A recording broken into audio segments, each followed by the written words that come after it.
Man, look, I don't think Teofimo, hey, this might give my opinion. I don't think Teofimo want that. I don't think he want that action. But if he do, I damn applaud it. Yeah, I do damn applaud it, man. That's for damn sure. Man, my thoughts, man. First thoughts on this thing, man. This is going to be a hell of a fight. Tim Bradley isn't mincing words, and he's seeing something in Shakur Stevenson that others might be missing. While the boxing world debates Stevenson's power, Bradley is convinced Shakur has the precise tools to not just outbox Teofimo Lopez, but genuinely hurt him. He's looking past the boring labels and pointing to a tactical danger Teo may not recognize until it's too late. This isn't just about styles making fights, it's about a specific weakness Bradley believes Stevenson is perfectly built to exploit. That's going to be a problem, my big dog. I'm letting you know, and your fans know too. That's going to be a problem because Teofimo Lopez, you're not beating Shakur Stevenson. You're not. No. I know your habits. He knows your habits. He sees already how to beat you. He knows already how to beat you. I told y'all when Crawford told me, he's like, Tim, ain't no way he can beat me. I've already processed this. Same thing with Shakur Stevenson. He's that type of dude. Shoot, that last fight didn't convince y'all? Y'all, because y'all don't know what y'all looking at. See, a lot of y'all be going to these goofies channels and y'all be listening to these goofies. Come here and get the real. Come here and get the real, man. You ain't gotta subscribe. Just look, just get the information. Get the information from me, because I'm gonna give it to you 100. Teofimo Lopez, you don't think Shakur gonna be able to see that forward shift with the right hand and then coming with that looping left hook? You don't think he gonna be able to see that? Oh, how about that double right hand you like to throw against the southpaw? Yeah. Oh, that level change and you come up with that left hook. Man, come on, bro. This is too easy. This is too easy. Too easy. Ain't no way you beat no Shakur Stevenson. Too defensively savvy. Too technically sound. Too much speed. Too much confidence. Too much swag. The stage for this collision is finally set for January 31st in New York, and the stakes couldn't be higher. This isn't just a unification bout, it's a career-defining moment that could exile the loser from the pound-for-pound conversation. Teofimo Lopez is putting his WBO super lightweight title on the line against the WBC king at 135, Shakur Stevenson. On paper, it's a logistical mess of weight classes and belts, but in reality, it's a grudge match between two fighters who desperately need to prove something. Teofimo needs to show he's still the takeover and not a one-hit wonder who peaked against Lomachenko. Shakur needs to prove he can entertain a crowd and shut down the critics who call his fights glorified sparring sessions. Where Izzy, you should be in the middle. I know I'm there. Yeah. There you go.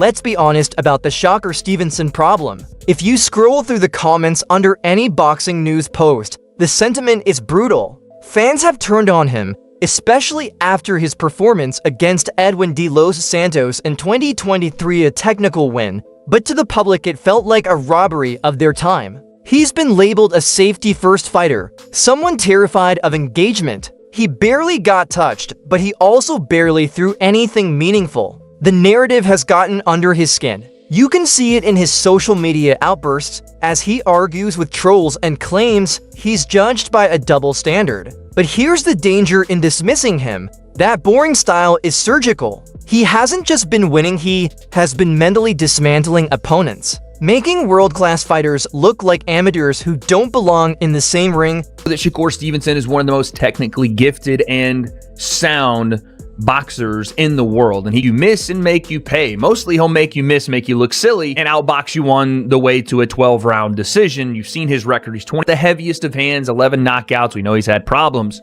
with his hands. This matchup specifically, it's going to be a chess match. This is not a fight you watch to see two brawlers go at it. Now, anything can happen. Watch Devin Haney drop Brian Norman Jr. after thinking, okay, the ways in which Devin's fight are strictly by decision, moving his feet, getting on his jab, and fighting defensive to offensive. And Brian Norman, the only way he can probably win is by knocking Devin Haney out. That isn't what we saw. We saw Devin Haney step on the front foot for some of that fight and drop Brian Norman. So you don't really know what can happen here, but you would expect Shakur to be defensive to offensive. You'd expect Teofimo, he kind of does the same thing to a degree, but he's a little more offensive. I don't expect super heavy and get tagged by something or put themselves in massive danger, but this is going to, as Shakur said, show the levels of boxing, especially at... Then there's the enigma known as Teofimo Lopez.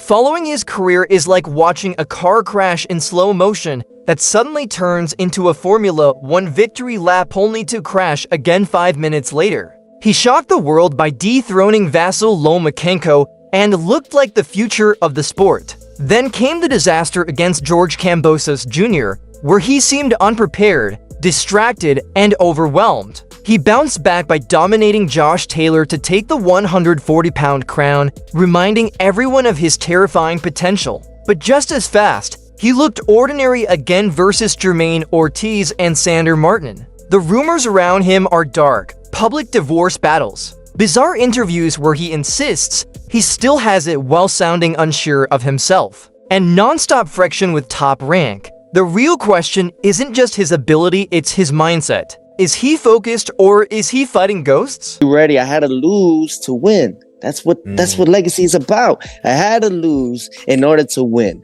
And I know now that I have this crown, ain't nobody gonna take it. This is where Tim Bradley's analysis changes everything. He isn't interested in the drama, he's looking at the ghosts of boxing history. Bradley compared this matchup to the legendary rematch between Roy Jones Jr. and Antonio Tarver.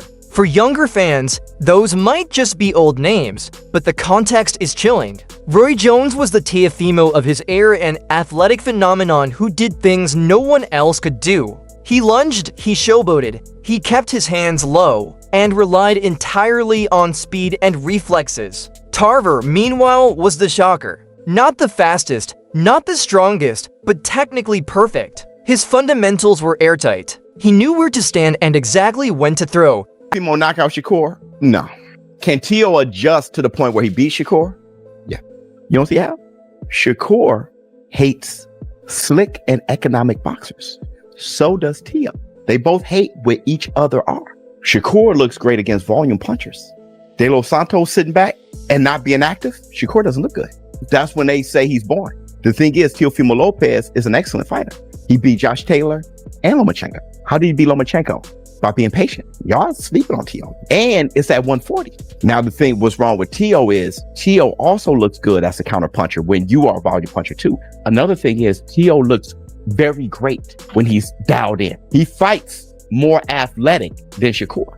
Shakur fights far more technically sound, and he's a more gifted fighter skill-wise. I'm leaning towards Shakur, but Bradley points out that athleticism is temporary. It betrays you when fatigue hits or frustration sets in. Fundamentals, however, never leave you. In that second fight, Tarver didn't overpower Jones. He caught him with one perfectly timed left hand because he knew exactly where Jones's head would be. Jones, relying on reflexes, simply couldn't react. Bradley sees the same dynamic unfolding in New York. He argues Teofimo relies on explosive bursts, the kind that look amazing in highlights but leave huge openings. Shakur, like Tarver, has fundamentals down to a science. He doesn't need to be faster than Teofimo. He only needs to know where Teo will be before Teo gets there. He can do it all. He can do it all too. Oh, who does that sound like? Does that sound like Terrence Crawford like I told you guys?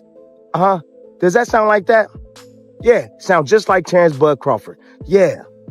Ain't no damn way that Teofimo Lopez is beating Shakur Stevenson. Shakur about to go up in his house, about to go in his room. He gonna steal all them belts.